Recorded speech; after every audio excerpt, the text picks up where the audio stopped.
상비시 1번 문제 같은 경우에는 이제 와이파이 4, 5, 6, 7을 사용하는 경우 발생하는 문제점과 해결 방안, 그 다음에 우리가 실질적으로 현장에 가보면 아무것도 없는 상태에서 와이파이를 만약에 구축해야 된다. 그러면 지금 다 뭐 돈이 있으면 와이파이 7을 싹 깔아버리겠죠. 근데 이제 그게 아니고 와이파이 기존에 이제 기 구축되어 있는 개소들이 고도화를 한다든지 아니면은 최적화를 한다든지 하는 경우에는 이제 와이파이 4, 5, 6 이런 것들이 있을 수도 있죠. 거기에다가 이제 새롭게 6를 깐다거나 6E를 깐다거나 그 다음에 7을 깐다거나 했을 때 요런 어떻게 할 거냐 이제 이렇게 질문하는 내용의 문제인 것 같습니다. 그러면은 보시면은 이제 와이파이 버전에서 발생할 수 있는 문제, 이 문제 같은 경우에는 그래서 사실은 일단 소수령이기 때문에 문제를 어떻게 전개할 건지에 대한 내용부터 한번 생각을 해봐야 될 것 같고요. 너무 친절하죠. 예. 1번 각 와이파이 버전에서 발생하는 문제점하고 해결 방안. 그 다음에 2번. 그래서 한 페이지씩만 전개해주고 예. 필요하면 상위 개념. 사실은 저 같았으면 여기에 이제 2번에다가 이제 와이파이는 뭔지 예.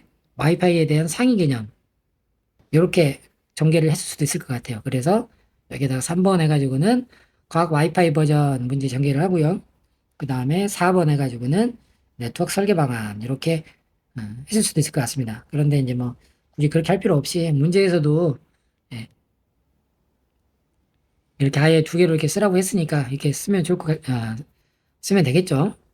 일단 와이파이는 주파수를 2.4기가, 5기가, 6기가를 사용을 하고 그렇기 때문에 간섭이나 보안이나 대역폭 등의 운영상 문제점이 발생할 수가 있습니다. 네, 그러면 우리는 간섭을 최소화해주고 대역폭을 최적화하고 보안을 하기 위해서 버전별로 맥하고 파이 계층을 세분화해서 설정할 필요가 있다라고 개념적으로 한번 잡아보고요.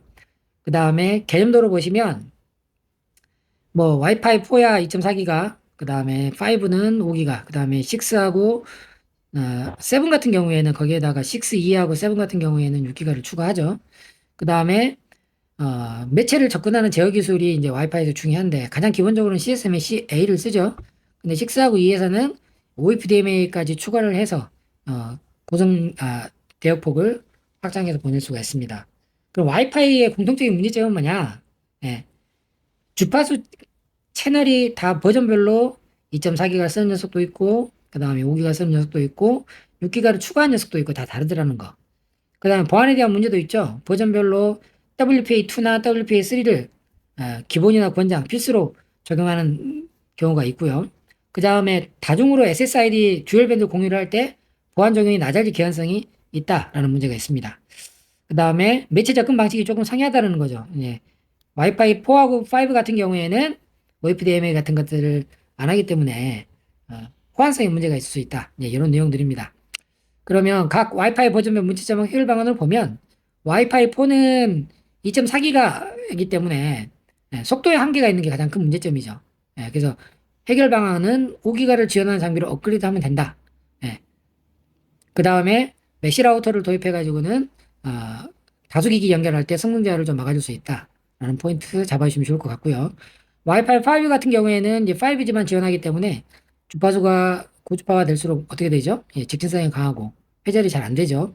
그래서 벽하고 장애물에 대해서 취약합니다. 그렇기 때문에 AP 위치를 최적화하고 다수 AP를 적용하는 방식으로 문제를 좀 해결해야 될 필요가 있습니다.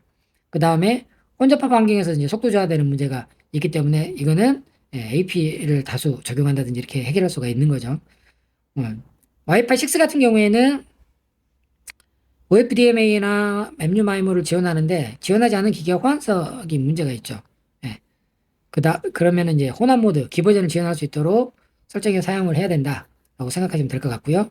와이파이 7 같은 경우에는 이제 6나 7 같은 경우에는 최근에 나온 장비들이기 때문에 장비 가격이 고가인 문제가 있습니다. 그 다음에 320메가 대역폭을 쓰기 때문에 대역폭이 크다는 거는 그만큼 간섭이 심화될 가능성이 높죠. 그 다음에 이제 지금 초기이기 때문에 기기 호환성이 부족하다. 예, 이런 문제는 핵심 고객에만 일단 비싸니까 점진적으로 도입을 하자. 그 다음에 QA 정책으로 트래픽을 관리하고 MLO를 활용하자. 자, 이렇게 해가지고는 가지고 있는 문제를 해결할 수 있을 것 같습니다. 그다음 와이파이 4, 5, 6, 7을 모두 사용할 수 있는 최적 네트워크 설계 방안에 대해서 한번 말씀드리도록 하겠습니다. 버전별로 주파수 운영상에 문제가 있기 때문에 주파수 대역별 사용이 가능하도록 설계를 해주는 게 좋겠죠. 그 다음에 SSID를 분리하고, 그 다음에 최적 대역 이동 밴드 스티어링. 예. 필요한, 이게 그 주파수 서핑이랑 비슷한 이야기인 거죠. 최적 대역으로 계속 가장 좋은 밴드를 찾아갈 수 있게. 그 다음 메시 네트워크를 적용해가지고 최적화를 지원하는 게 좋겠다. 이게 가장 기본적인 전개 방안이고요. 방금 말씀드린 내용들을 보면 SSID를 분리해주고, 그 다음에 스티어링 기술을 이용해서 설계를 할 수 있을 것 같아요. 최적 설계를. 그래서 다중 아이디를 두고 해당하는 주파수의 상태에 봐서 가장 좋은 최적화된 주파수로 밴드를 스티어링하면 될 것 같고요. 또 운영 정책을 세분화해서 최적화할 수 있습니다. 일단 업무용 데이터냐, 스트리밍이냐, IoT 기기냐에 따라서 QoS 정책을 달리해주고요. 그다음 보안은 WPA3를 기본으로 하되 구현기기는 WPA2로 폴백도 가능하도록 이렇게 해주면 될 것 같습니다. 구체적으로 아래 보시면 최적화는 일단 세 가지 구분을 나눌 수 있을 것 같은데요. 주파수 밴드를 최적화할 수 있고, 그 다음에 정책을 설정할 수 있고, 그 다음에 커버리지를 최적화할 수 있다고 보면 되겠습니다. 주파수 최적화에는 다중 SSID를 써가지고 구형기기 SSID하고 최신기기 SSID를 분리 운영하자. 그 다음에 주파수 자원도 분리해서 쓰자. 밴드 스티어링 같은 경우에는 최적의 주파수를 찾아가지고 주파수를 계속 이동하자. 자동으로 최적 대응으로 이동, 같은 이야기죠. 이 주파수 대역에서 최적 대역을 찾아 이동하자는 거고.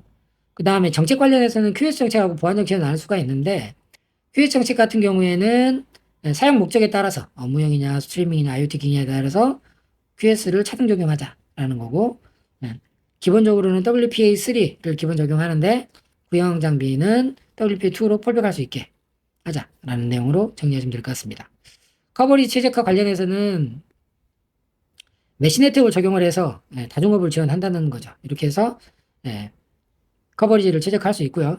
그 다음에 고출력 AP를 저출력 다수 AP로 해서 셀 크기를 줄인다든지 셀 크기를 조정하게 되면서 간섭하고 혼잡을 피할 수 있고요. 그 다음에 층이나 공간별로 세밀하게 커버리지 오버랩을 조정해서 커버리지를 최적화해야 된다. 이렇게 생각하면 될 것 같습니다. 유사한 기술로 보면 이제 비교는 주파수 대역을 공존하는 기술인데 MLO가 있고 ATSSO가 있습니다. 그렇죠? MLO 같은 경우에는 멀티링크를 주파수 여러 개를 동시에 사용할 수 있죠. 근데 이거는 이제 동일 SSID 가지고 사용하는 거고요.